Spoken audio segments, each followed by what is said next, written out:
देश की 121 करोड़ आबादी पर ऐसा जानलेवा खतरा मंडरा रहा है जिसका नतीजा सिर्फ मौत है, और वो खतरा है दवाओं के बेकार हो जाने का। मरीज के इलाज की बुनियाद यानी एंटीबायोटिक दवाएं बेअसर होती जा रही हैं।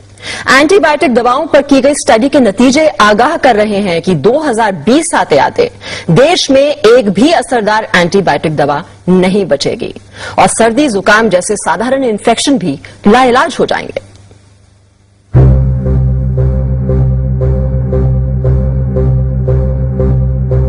देश की 121 करोड़ आबादी पर ऐसा जानलेवा खतरा मंडरा रहा है जिसका नतीजा सिर्फ मौत है, और वो खतरा है दवाओं के बेकार हो जाने का। मरीज के इलाज की बुनियाद यानी एंटीबायोटिक दवाएं बेअसर होती जा रही हैं। एंटीबायोटिक दवाओं पर की गई स्टडी के नतीजे आगाह कर रहे हैं कि 2020 आते आते देश में एक भी असरदार एंटीबायोटिक दवा नहीं बचेगी और सर्दी जुकाम जैसे साधारण इन्फेक्शन भी लाइलाज हो जाएंगे।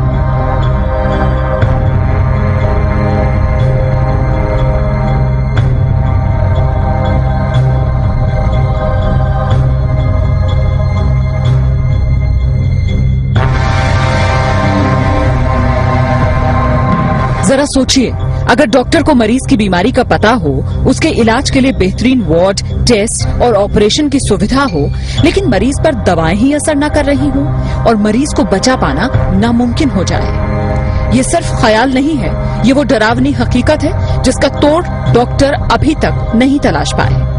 दिल्ली के एक प्राइवेट अस्पताल में हुई स्टडी के नतीजों से ये खुलासा हुआ कि कई एंटीबायोटिक दवाएं जो गंभीर बीमारियों के इलाज में इस्तेमाल की जा रही हैं, दरअसल मरीजों पर काम ही नहीं कर रही। अस्पतालों में मरीज बेमौत मरने को मजबूर हैं।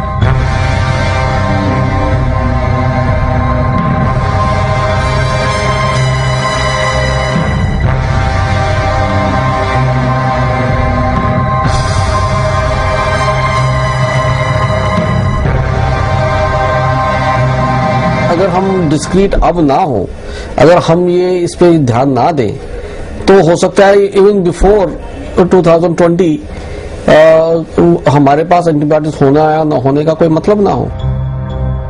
77,000 से ज्यादा मरीजों पर हुई अब तक की सबसे बड़ी स्टडी में ये पाया गया कि टीबी, निमोनिया और पेट की बीमारियों में इस्तेमाल की जाने वाली कई नई एंटीबायोटिक दवाएं अब बेकार हो चुकी हैं। टीबी के इलाज के लिए दी जाने वाली दवा 2002 में तकरीबन 98% मरीजों पर काम कर रही थी, जबकि 2009 में ये सिर्फ 48% मरीजों पर ही कारगर साबित हो पाई। निमोनिया और सांस की तकलीफ के लिए दी जाने वाली एंटीबायोटिक दवा 2002 में 25% मरीजों पर काम कर रही थी, लेकिन 2009 में ये दवा महज 3% मरीजों के काम के लायक ही रह गई थी। सर्जरी कराने वाले मरीजों में होने वाले इन्फेक्शन को रोकना चुनौती बन गया है। अनुमानित आंकड़ों के मुताबिक देश के हर अस्पताल में हर हफ्ते 1 से 2 मरीजों की मौत सिर्फ इसलिए हो जाती है क्योंकि एंटीबायोटिक दवा बेकार साबित हो गई। अभी से दिक्कत होनी शुरू हो गई है।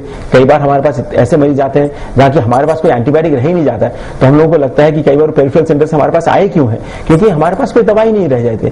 तो कई बार लोग सेप्सिस में मारे जा रहे हैं आजकल, और ये दवाई प्रॉब्लम तो अभी से शुरू हो गई है और ये बढ़ने ही वाली है, क्योंकि जो नए एंटीबायोटिक्स हैं वो इन द होराइजन बहुत ही कम है।